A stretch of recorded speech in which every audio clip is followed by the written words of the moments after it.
সাম্প্রতিক সময়ে বাংলাদেশের সঙ্গীত জগতে একটি নতুন আলোচনার জন্ম দিয়েছে কোক স্টুডিও বাংলা।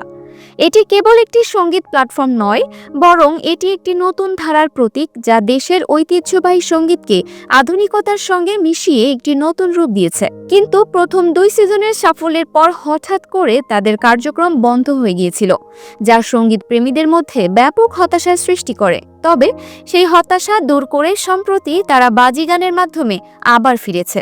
এই বন্ধের পেছনের কারণ এবং তাদের নতুন করে ফিরে আসার গল্প নিয়ে বিস্তারিত আলোচনা করব।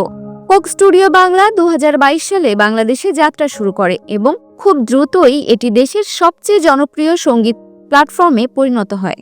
কোক স্টুডিও বাংলা 2022 সালে বাংলাদেশে যাত্রা শুরু করে এবং খুব দ্রুতই এটি দেশের সবচেয়ে জনপ্রিয় সঙ্গীত প্ল্যাটফর্মে পরিণত হয়। তাদের প্রথম 2 সিজনের গানগুলো ব্যাপক সাফল্য অর্জন করে এবং নতুন নতুন শিল্পীদের জন্য একটি নতুন প্ল্যাটফর্ম তৈরি করে। কিন্তু ওয়ারফেজের অবাক ভালোবাসা গানটি প্রকাশের পর হঠাৎ করে এর কার্যক্রম থেমে যায়। এই আকস্মিক বন্ধের পেছনের কারণ নিয়ে অনেক জল্পনা কল্পনা শুরু হয়। কোক স্টুডিও বাংলার কার্যক্রম বন্ধের সম্ভাব্য কারণ একটি বিজ্ঞাপন, যা 2024 সালে ঈদুল আজহার আগে প্রকাশিত হয়েছিল।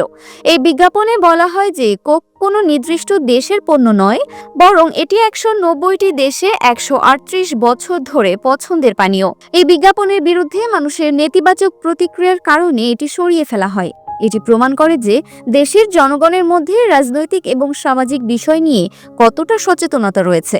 এই নেতিবাচক প্রতিক্রিয়ার কারণেই কোক স্টুডিও বাংলার কার্যক্রম বন্ধ ছিল বলে ধারণা করা হয়। সঙ্গীত শিল্পী ঋতুরাজের একটি ফেসবুক পোস্টে এমন ইঙ্গিত পাওয়া গিয়েছিল, যেখানে তিনি প্রশ্ন করেন যে একটি বিজ্ঞাপনের জন্য গানগুলো কেন বন্ধ থাকবে।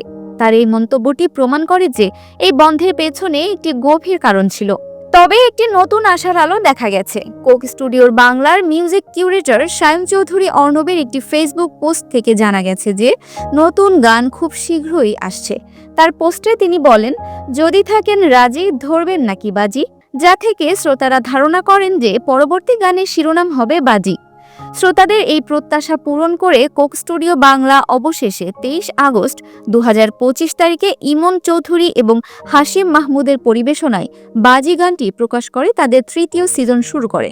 এই গানটি কেবল একটি নতুন সঙ্গীত নয়, বরং এটি তাদের ফিরে আসার একটি প্রতীক। এটি সঙ্গীত প্রেমীদের মধ্যে এক নতুন উদ্দীপনা সৃষ্টি করেছে এবং তারা আবার কোক স্টুডিও বাংলার নতুন গানের জন্য অধীর আগ্রহে অপেক্ষা করছে। সবশেষে কোক স্টুডিও বাংলার কার্যক্রম বন্ধ হওয়া এবং পুনরায় চালু হওয়ার এই ঘটনাটি প্রমাণ করে যে একটি বাণিজ্যিক প্রতিষ্ঠানকে তাদের পণ্যের প্রচারের সময় জনগণের আবেগ এবং সংবেদনশীলতাকে সম্মান করতে হবে।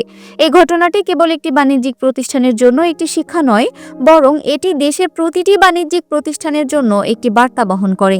এই বার্তাটি হলো, যদি কোনো প্রতিষ্ঠান জনগণের আবেগ এবং সংবেদনশীলতাকে সম্মান না করে, তবে তারা তাদের বিশ্বাস এবং সমর্থন হারাবে।